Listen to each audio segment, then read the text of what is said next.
Salut les cuisiniers rebelles, c'est Yannick. Aujourd'hui, je vais vous présenter la recette ultime pour faire du pain au levain. J'ai encore des commentaires de gens qui me disent qu'ils ont des difficultés à réaliser leur pain, que le pain ne monte pas assez, ou tout simplement qu'ils essaient de faire du pain au levain et qu'ils se retrouvent avec des galettes. Aujourd'hui, je vais vous montrer une méthodologie qu'on peut appeler de pain ultime pour débutants, ou pas débutants. C'est une recette sans pétrissage, sans trop de technique, sans trop de farine, avec une quantité réduite de farine qui permet d'avoir un petit pain plus facile à manipuler, plus facile à travailler, et qu'on peut consommer sur 2-3 jours plutôt qu'un plus gros pain qui va se consommer sur la semaine. Donc, que des atouts positifs pour ce pain et que du bonheur pour vous dans votre cuisine. J'espère qu'avec cette recette, vous arriverez à faire d'excellents pains, que vous me partagerez vos résultats de bonheur et de pain réussi, car il n'y a pas de raison, tout le monde devrait réussir. Suivez-moi, je vous montre comment on fait. Dans un grand bol, je vais commencer par mesurer 250 g d'eau.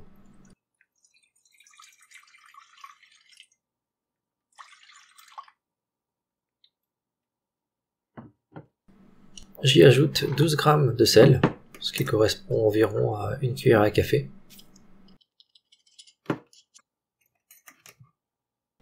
120 g de levain actif.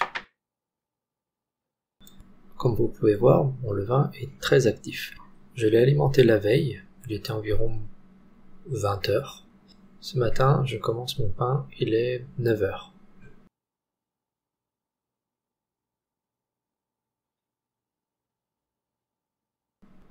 Vous pouvez voir que le levain il flotte sur l'eau, ce qui est plutôt bon signe et ce qui montre bien qu'il est actif. À l'aide d'un fouet, je mélange maintenant l'eau, le sel et le levain jusqu'à ce que le levain soit complètement dilué dans l'eau.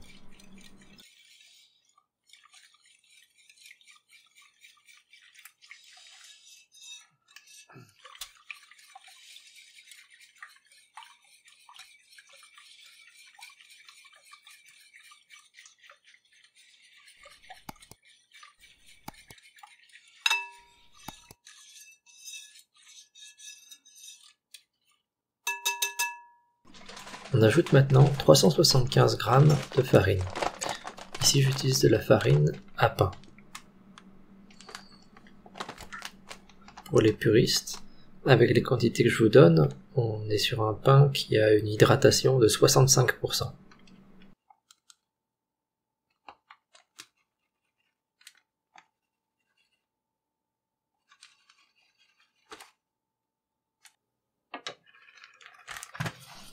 On mélange le tout et on essaie de former une boule plus ou moins homogène. Cette étape s'appelle le phrasage.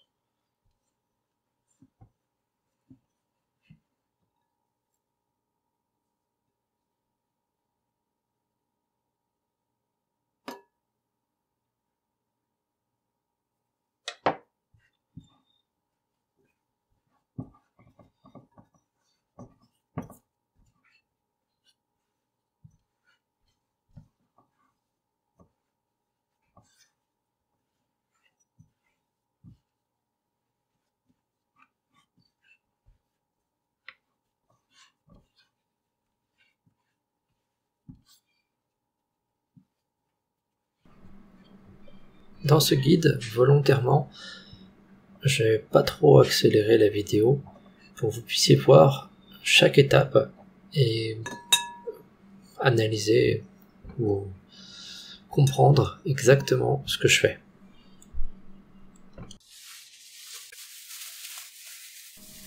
Je couvre mon bol et je laisse reposer ma pâte pendant 1 à 2 heures à température ambiante. Après 2 heures, je dépose ma pâte sur mon plan de travail. À première vue comme ça, on a l'impression que pas grand chose s'est passé, mais vous allez voir, dans quelques instants, je vais commencer à la travailler et vous verrez toute la magie en action.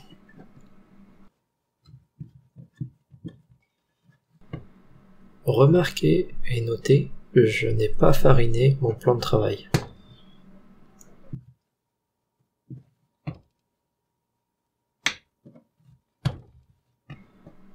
J'ai formé une première boule comme ça, sans trop d'effort. Maintenant, je vais prendre une spatule et, si je puis dire avec une sorte de geste technique, je vais tourner la boule et la ramener vers moi avec une spatule. Je vais répéter cette opération plusieurs fois jusqu'à ce que je crée une sorte de tension de surface sur ma boule. Et puis voilà.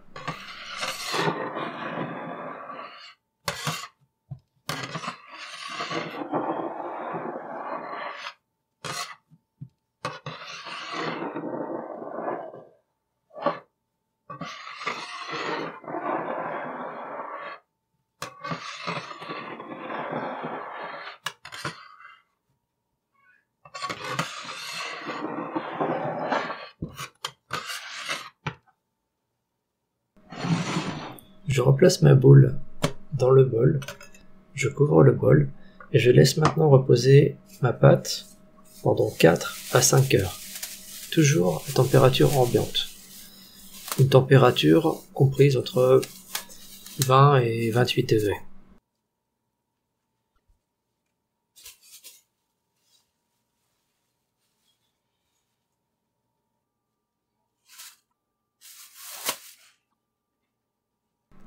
Comme vous pouvez voir, ma pâte a plutôt bien gonflé.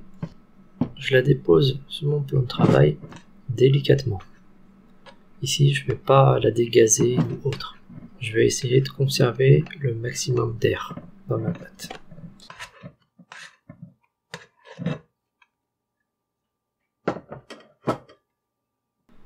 Sans fariner mon plan de travail, je vais former une boule.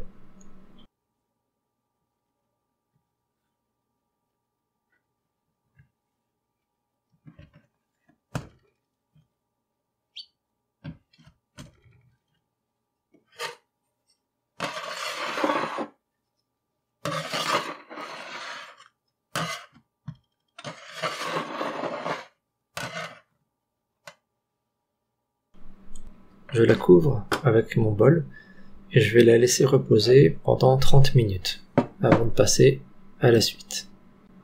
30 minutes sont passées, on va passer à la mise en forme finale.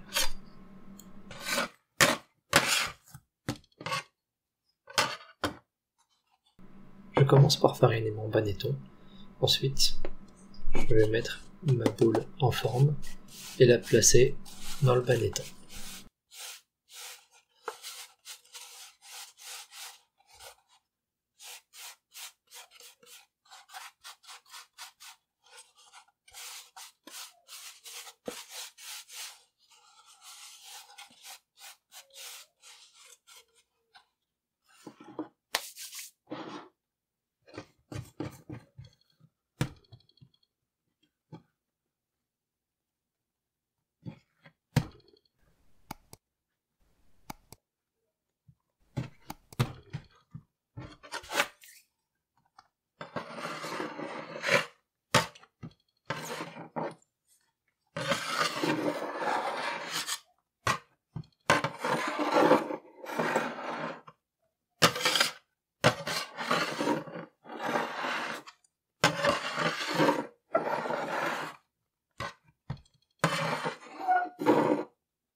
je place mon banéton dans un sac plastique. Ici, vous voyez que j'ai récupéré un sac plastique de poitrine de poulet. Ça fonctionne très très bien. Et je vais laisser reposer ma pâte pendant 1 à 2 heures. 2 heures sont passées. Je préchauffe mon four à une température de 230 degrés.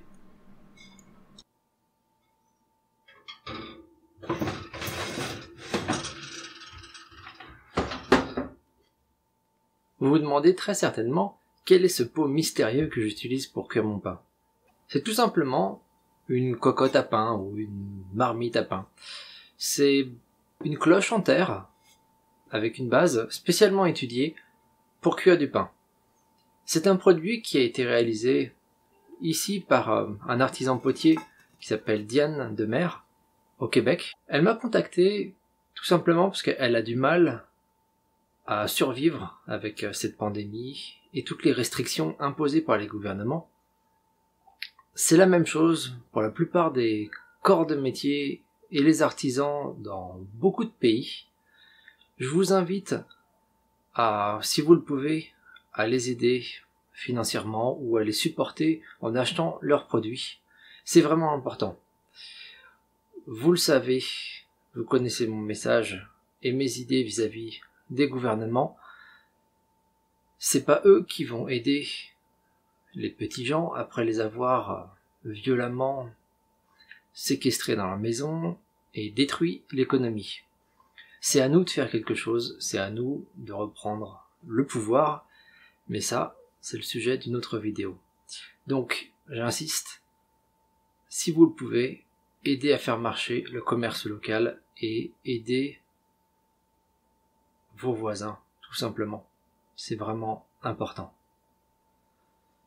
Si vous êtes au Québec et vous souhaitez aider Diane Demers, je vous mettrai des liens sous cette vidéo. Vous pourrez la contacter directement ou acheter ses produits.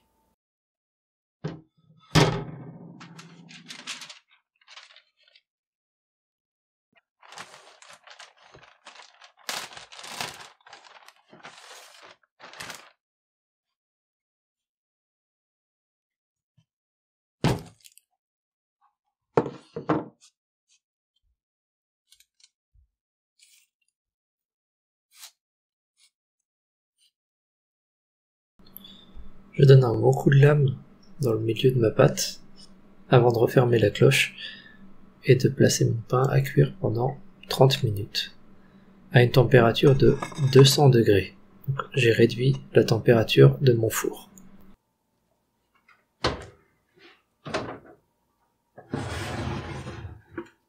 Je retire la cloche, je laisse mon pain continuer de cuire pendant encore 15 minutes.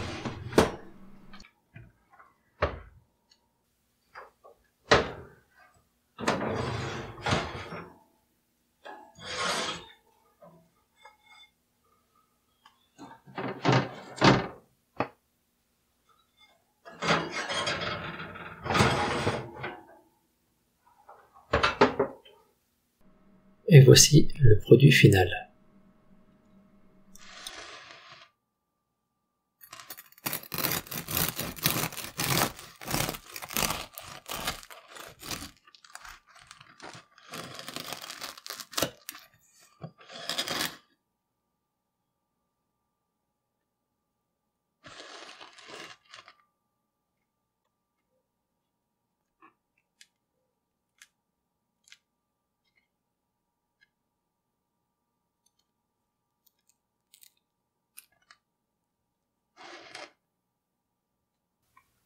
Et bien voilà, j'espère que tu as appris quelque chose de nouveau aujourd'hui, ou au moins que tu as appris à réaliser ce pain au levain, technique ultime pour débutants et pas débutants.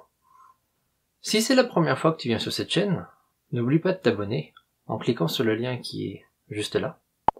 Sinon, on se retrouve tout de suite dans une prochaine vidéo, par ici. Et si tu as des commentaires ou autres, n'oublie pas de me les laisser sous cette vidéo. À bientôt.